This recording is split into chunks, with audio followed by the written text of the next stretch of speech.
Азаматтарымыз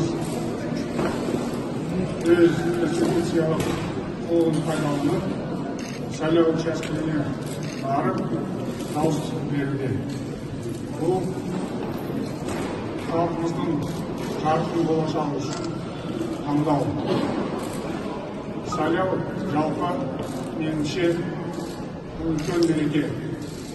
Бұл қақтығыстың алаңы емес.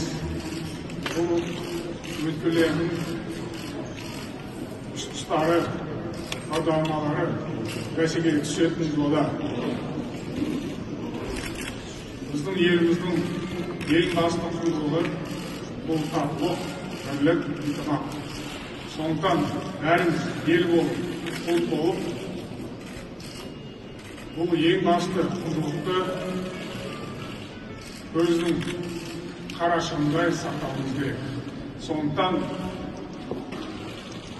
сайлау мереке болып, сіздерді, баршаңызды, халқымызды шын жүректен құттықтаймын. Сайлау демократиялық түрде өтеді болатынына ешқандай күмән жоқ. Мемлекет тарапынан, үкімет тарапынан барлық іс-шараларды сайлау деген үлкен мереке құттықтадым халқымызды. Жаңағыда бір жағымды жағып келді. Боксшымыз, еліміздің мақтанышы Головкин тағы да жеңіске қол жеткізді. Сондықтан келешекте бәрі дұрыс болады деп мен ойлаймын. Әйтеуір ең басты құндылығымыз татулық, ынтымақ, бірлік сақталады. Бұл ең басты мәселе. Ішкі тұрақтылық болатын болса, реформалар әрі қарай жүргізіледі, ойдағыдай.